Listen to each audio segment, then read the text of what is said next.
இங்கே அமெரிக்காவில் எந்த ஊரையும் வந்து கிராமம்னு சொல்லிடக்கூடாது. கிராமம்னு சொன்னோம்னா அவங்களுக்கு அது பிடிக்காது. வயசானவங்களாக இருந்தாலும் அவங்க விளையாடுறதுக்கான இடம்.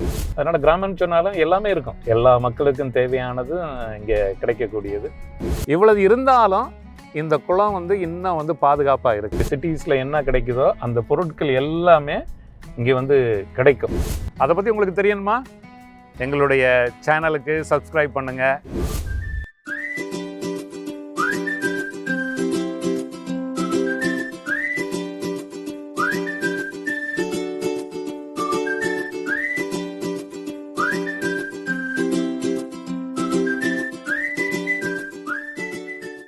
அனைவருக்கும் இனிய வணக்கம்.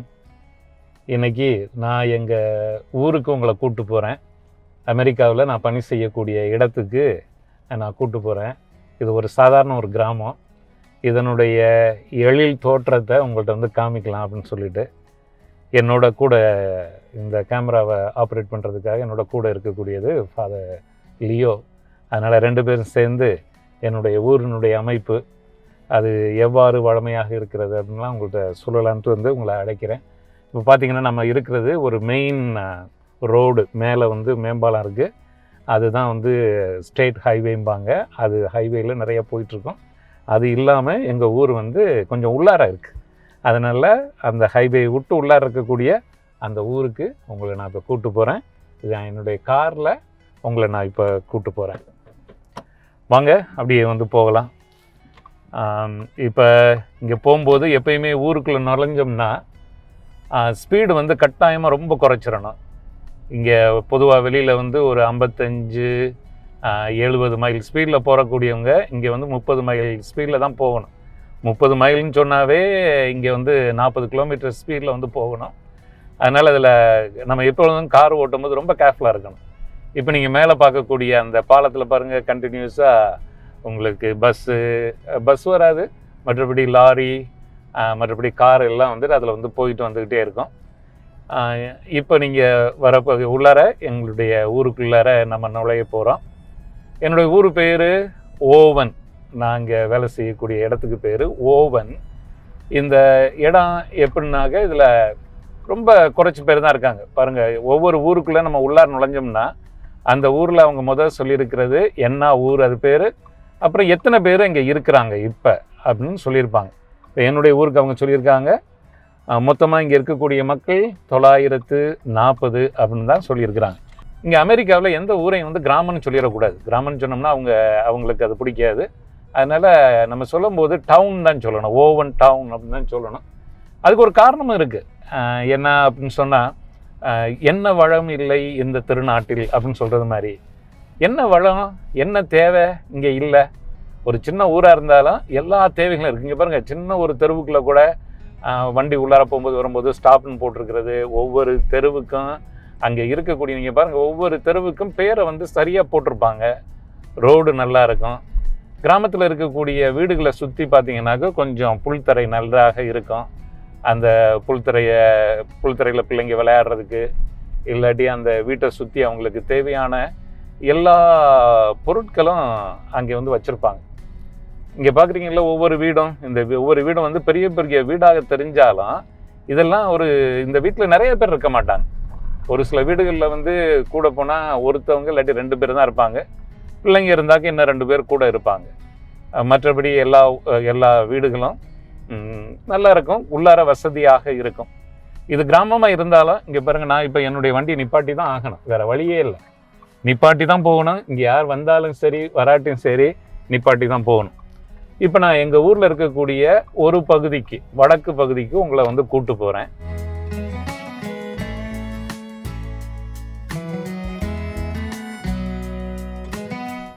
ஒவ்வொரு வீட்லையும் ஏறக்குறைய அவங்க கார் வச்சுருப்பாங்க. கார் இல்லாமல் இங்கே வாழ முடியாது. ஏன்னா இங்கே வந்து சிட்டி பஸ்லாம் எதுவும் கிடையாது, டவுன் பஸ் எதுவும் கிடையாது, நமக்கு ட்ரெயின் வசதி எங்கேயும் கிடையாது. இங்கே பாருங்கள், என்ன விலைன்னு சொன்னல, முதல் எடுத்தோன்னே பாருங்கள், இங்கே பாருங்கள் சன்செட் மோட்டல் அப்படின்னு சொல்லிட்டு போட்டிருக்கு. இது என்ன அப்படின்னு சொன்னால், ஒரு சின்ன கிராமமாக இருந்தாலும் இந்த கிராமத்தில் வந்துட்டு என்னன்னாக்கா ஹோட்டல் இருக்குது. இதுதான் லாட்ஜு, ஒரு சின்ன லாட்ஜு. இங்கே யார் வெளியூர்காரங்க வந்தாலும் இங்கே வந்து தங்கியிருக்கலாம். இல்லை நம்ம வந்து நம்மளே போய் இங்கே தங்குறதுனால தங்கலாம். ரொம்ப சீப்பாக தான் இருக்கும். ஒரு சின்ன ஊராக தான் இருக்குது. இங்கே பாருங்கள், அடுத்து உடனே ஒரு ஹோட்டல் வருது. ஒரு ஊரில் தேவைன்னா ஹோட்டல் நமக்கு சாப்பாட்டுக்கு தேவை. இங்கே ஒரு ஹோட்டல் இல்லை, மொத்தம் வந்து ஒரு 3-4 ஹோட்டல் இருக்குது. அந்த மாதிரி இது வந்து ஒரு ஹோட்டல். இங்கே போட்டிருக்காங்க பாருங்கள், இந்தியன் டாக்கோன்னு போட்டிருக்காங்க. இது இந்தியன் டாக்குங்கும் போது நம்ம இந்திய நாடு இல்லை, இங்கே உள்ள அமெரிக்க இந்தியன்ஸ்ன்னு சொல்லுவாங்க. அவங்க நடத்தக்கூடிய ஒரு ஹோட்டல் தான் இந்த ஹோட்டல். இப்போ நீங்கள் தூரத்தில் பார்க்கக்கூடியது பாருங்கள், இது எங்கள் ஊருக்குள்ளே வர்றதுக்கு மெயின் ரோட்டில் இருந்து நீங்கள் உள்ளார வரணும்னா இங்கே பாருங்கள் எழுதியிருக்காங்க, ஓவன்னு எழுதியிருக்க அந்த போர்டு. அதில் பாருங்கள், ஒரு சைடு மேலே ஏறி மேம்பாலத்தில் வந்து உள்ளார வந்துடணும். அப்படி தான் ஒவ்வொரு கிராமத்துக்கும் நீங்கள் உள்ளார வர முடியும். மெயின் ரோட்லேருந்து நீங்கள் மேலே ஏறி ஒரு மேம்பாலம் கிராஸ் பண்ணி அதுக்கப்புறம் உள்ளார வந்தீங்கன்னா தான் நீங்கள் ஊருக்குள்ளே வர முடியும். இப்போ நான் உங்களை கூட்டு போகிறது இங்கேருந்து கூட போனால் ஒரு மைல் இல்லாட்டி 1.5 மைல் தூரம் தான் இருக்கும். அங்கே வந்து பார்த்தீங்கன்னாக்கா ஒரு பெரிய ஒரு ஹாஸ்பிட்டல் கிடையாது, அது ஓல்டேஜ் ஹோமு. ஆனால் எல்லா வசதியும் அங்கே இருக்கும். அங்கே தான் நான் உங்களை கூட்டு போகிறேன். இப்போ வந்து பார்ப்போம். நம்ம இப்போ இந்த ஓல்டேஜ் ஹோமுக்கு வந்துட்டோம். இங்கே ஒரு அளவுக்கு வயதானவங்க தான் இருப்பாங்க. அதாவது வீட்டில் தனியாக மேனேஜ் பண்ண முடியல அப்படின்னு சொல்லும்போது அவங்களுக்கான எல்லா வசதிகளும் இருக்கக்கூடிய இடமாக இருக்கக்கூடியது தான் இது. இந்த இடத்துல ஏறக்குறைய ஒரு 50 பேர் 60 பேர் இருப்பாங்க. இங்கே எல்லா வசதியுமே இருக்கும். நர்சஸ் இருப்பாங்க, டாக்டர்ஸ் இருப்பாங்க, அதோட சோஷியல் ஒர்க்கர்ஸ் இருப்பாங்க. இவங்களுக்கு தேவையான வயசானவங்களாக இருந்தாலும் அவங்க விளையாடுறதுக்கான இடம்.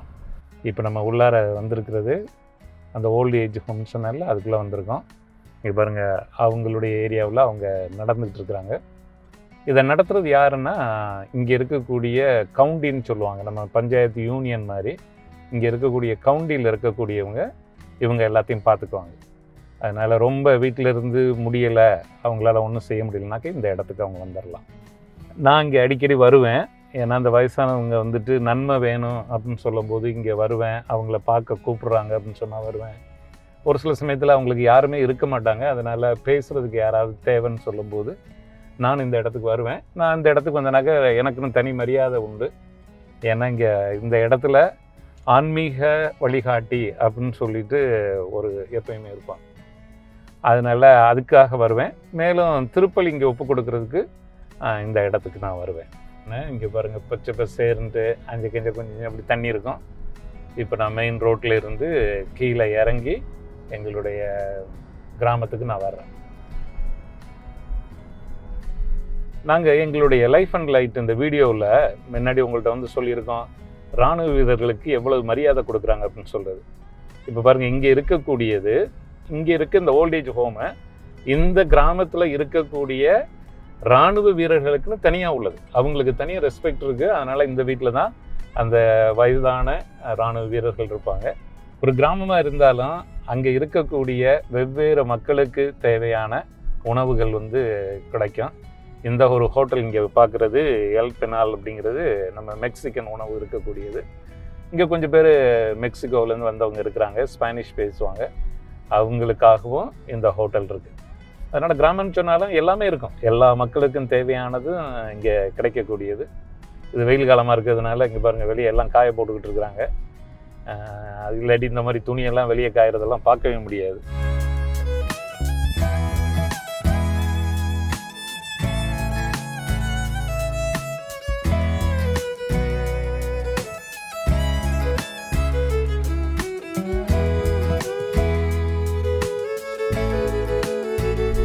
எங்கள் ஊரில் ட்ரெயினும் போகும், ஆனால் எந்த ஒரு பேசஞ்சர் ட்ரெயினும் கிடையாது. இங்கே குட்ஸ் மட்டும்தான் போகும். ஆனால் ட்ரெயின் போச்சுன்னா ஒரு 150 பெட்டி 160 பெட்டின்னு சொல்லிட்டு போகும்.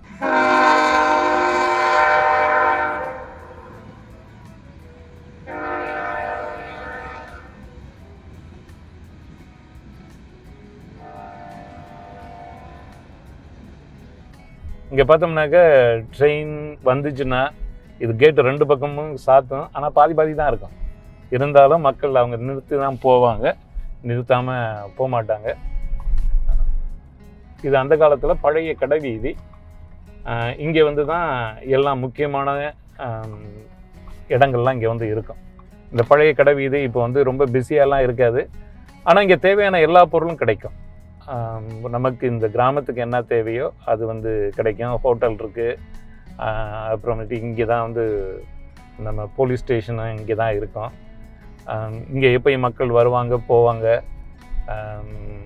கடைகளுக்கு உள்ளார தான் எல்லாமே இருக்கும், வெளியே எதுவுமே தெரியாது. ஆனால் உள்ளார வந்து தேவையான எல்லா பொருளும் உள்ளார இருக்கும்.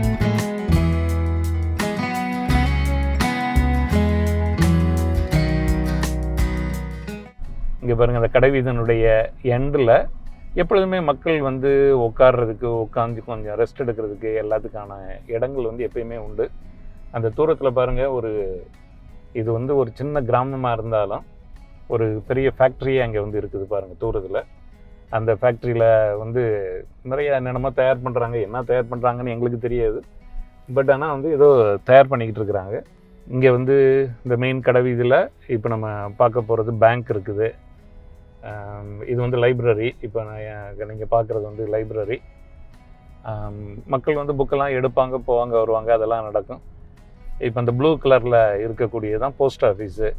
இந்த போஸ்ட் ஆஃபீஸில் எந்த டவுனுக்குள்ளே கிடைக்கக்கூடியது எல்லாமே கிடைக்கும். இங்கேருந்து நீங்கள் பார்சல் அனுப்பலாம், இங்கேருந்து ரெஜிஸ்டர் போஸ்ட் அனுப்பலாம். டெய்லி வந்து உங்களுக்கு லெட்டர்ஸ் வரும் போகும். அதே போல் டவுனில் என்னென்ன கிடைக்குதோ, பெரிய பெரிய சிட்டிஸில் என்ன கிடைக்குதோ அந்த பொருட்கள் எல்லாமே இங்கே வந்து கிடைக்கும். மக்கள் வந்து குறைச்சிருப்பாங்க, அவ்வளோதான். அதனால தான் வந்து இவங்க கிராமத்தை எப்பயுமே டவுன் வந்து சொல்கிறாங்க. நம்ம ஊரில் எதை எடுத்தாலும் 10 ரூபா பொருள் அப்படின்னு சொல்லி விற்கிற கடையெல்லாம் இருக்கும்ல, அதே போல் தான் இது கிராமமாக இருந்தாலும் இங்கே பாருங்கள், டாலர் ஜென்ரல் அப்படின்ட்டு சொல்லக்கூடிய இந்த ஒரு கடையில் $1 எல்லாமே கிடைக்கும். இங்கே அமெரிக்காவில் டாலர் ஜென்ரல், டாலர் ட்ரீ, இல்லாட்டி 99 சென்ட்ஸு, $1 அப்படின்னு சொல்லக்கூடிய எல்லாத்துலேயுமே பார்த்தீங்கன்னா அந்த $1 உள்ள பொருள் கிடைக்கும். இது பாருங்கள், கிராமம்தான் இருந்தாலும் இங்கே இந்த $1 கிடைக்கக்கூடியது எல்லாமே உங்களுக்கு கிடைக்கிறது. கிராமம் இருந்தால் அங்கே எழில் கொஞ்சணும். இங்கே பாருங்கள், எல்லா விதமான பறவைகளும், அதிலும் குறிப்பாக வாத்துலே பெரிய வாத்துகள் இங்கே தான் நிறையா இருக்கும். கிராமங்கிறது தெளிவாக தெரியுது பாருங்கள். இந்த பறவைகளை யாருமே டிஸ்டர்ப் பண்ணுறது கிடையாது. அவங்க பாட்டுக்கு ரொம்ப கூலாக நடக்கிறாங்க பாரு. ஒரு கிராமம்னு சொன்னால் ஒரு குளம் இருக்கும், குளத்தங்கரை இருக்கணும். அந்த குளத்தங்கரையில் நம்ம இந்த அழகை பார்ப்போம். அமெரிக்காவில் எல்லா கிராமங்களும் ஏறக்குறைய குளங்கள் இருக்கும். அந்த குளத்துக்கு அவங்க வந்து லேக்குன்னு சொல்லிடுவாங்க. இந்த ஊரில் எனக்கு ரொம்ப பிடிச்சமான இடம்னாக்க இந்த இடம். நான் தனியாக வந்து உட்காந்துருக்கணும்னு நினச்சா இந்த இடம், இல்லாட்டி என்னுடைய யாராவது ஃப்ரெண்ட்ஸ் எல்லாம் இங்கே வந்தாங்கன்னா இங்கே கூப்பிட்டு வருவேன். சாயந்தர நேரத்தில் இல்லாட்டி காலை நேரத்தில் இங்கே வந்து உட்காந்துருப்பேன். இந்த குளத்தில் வருஷத்துக்கு 6 மாதம் இந்த தண்ணி இருக்கும். இன்னும் 6 மாதம் பார்த்தோம்னா இந்த தண்ணி எல்லாம் அப்படியே வந்து ஐஸாக மாறிடும். ஐஸ் ஃபிஷ்ஷிங் நடக்கும். அது வந்து இன்னொரு நாளைக்கு உங்களுக்கு அதை பற்றி சொல்கிறேன். எப்படி இந்த தண்ணிக்குள்ளே இறங்கி அது ஐஸாக மாறிடும், அதில் எப்படி மீன் பிடிக்கிறாங்கன்ட்டு அதை பார்க்குறதே ஒரு அழகு, தனி அழகு. இந்த குளம் ஏன் பிடிக்கும் அப்படின்னு சொன்னால், இந்த குளத்தில் வந்துட்டு இன்னும் கொஞ்சம் நாளில் இந்த அல்லிப்பூ மாதிரி அந்த பூவெல்லாம் வந்திருக்கும். இந்த வாத்துகள் தெரியும். இங்கே மக்கள் இங்கே தூரத்தில் பாருங்களேன், அவங்க மீன் பிடிச்சிக்கிட்டு இருப்பாங்க. ரொம்ப அமைதியாக இருக்கும், நல்ல காத்தோட்டமாக இருக்கும். இவங்க குளத்தை எல்லாத்தையுமே நல்ல பாதுகாப்பாக வச்சுருப்பாங்க. எனக்கு இன்னும் என்னுடைய சின்ன பிள்ளைங்களுடைய சின்னவனாக இருந்தபோது இருந்த அந்த நினைவுகள் வந்துடும். குளத்தில் போய் குளித்தது, சின்ன பிள்ளைங்களோட சேர்ந்து போய் விளையாண்டது, அங்கே தாமரைப்பூவை பறிச்சுக்கிட்டு வர்றது, அதோட மழை காலத்தில் குளத்தில் எவ்வளோ தண்ணி வந்திருக்கு, மடை போச்சா, கழுங்கி நிறைஞ்சிச்சா, எந்த குளத்துக்கு எவ்வளோ தண்ணி வந்திருக்கு, இந்த நினைவுகள்லாம் வரும். அதெல்லாம் ஒரு நல்ல ஒரு நினைவுகளாக இருக்கும். இந்த குளத்தை பார்க்கும்போது எனக்கு இன்னொரு பக்கம் ஒரு ஏக்கம் இருக்கும். இந்த பாருங்கள், இந்த குளத்துக்கு பக்கத்தில் இருக்கக்கூடிய இது ஒரு பெரிய இண்டஸ்ட்ரி, ஒரு பெரிய ஃபேக்ட்ரி. இந்த பக்கம் எனக்கு ரைட்லையும் பாருங்கள், அந்த ஒரு பெரிய டேங்க்கு, அங்கேயும் வந்து பெரிய இண்டஸ்ட்ரியெல்லாம் இருக்குது. இவ்வளவு இருந்தாலும் இந்த குளம் வந்து இன்னும் வந்து பாதுகாப்பாக இருக்குது. எந்த ஒரு அழுக்கோ குப்பையோ அழுக்கு தண்ணியோ இங்கே வர்றது கிடையாது. அது எனக்கு ரொம்ப பிடிச்சமான ஒன்று. அதோட அமெரிக்காவில் பார்க்கும்போது நிறையா நேரங்களில் எல்லா குளத்துக்கும் இந்த மாதிரி ஒரு சின்ன ஒரு டேம் வந்து கட்டியிருப்பாங்க. அந்த டேம் வந்து இருக்கும். அந்த டேமுக்கும் ரொம்ப பாதுகாப்பாக வச்சுருப்பாங்க. இதெல்லாம் பார்க்கும்போது எனக்கு எப்பயுமே ஒரு ஏக்கம் இருக்கும். ஏன் நம்ம ஊர்லேயும் எல்லா குளங்களும் ஏன் பாதுகாக்கப்படக்கூடாது? இயற்கையை நாம் ஏன் இன்னும் பேணி பாதுகாக்கக்கூடாது என்ற ஒரு ஏக்கத்தோட எப்பொழுதுமே நான் வந்து இங்கே வாழ்ந்துக்கிட்டு இருக்கேன். இந்த ஊரும் ரொம்ப எழிலாக இருக்கணும் அப்படின்னு சொன்னால் இந்த தண்ணி முக்கியமான ஒரு காரியம். அதனால் நம்மளும் தண்ணியை பாதுகாப்போம். நாகரிகம் வளர்கிறதுக்கு இன்னொரு இடம் ஒரு முக்கியமான இடம், மனுஷங்களை பண்போடு வளர்க்கக்கூடியது ஒரு இடம். அதை பற்றி உங்களுக்கு தெரியணுமா? எங்களுடைய சேனலுக்கு சப்ஸ்கிரைப் பண்ணுங்கள். அடுத்த தடவை மீண்டும் ஒரு வீடியோவில் அதை பற்றி பார்ப்போம். பாய்.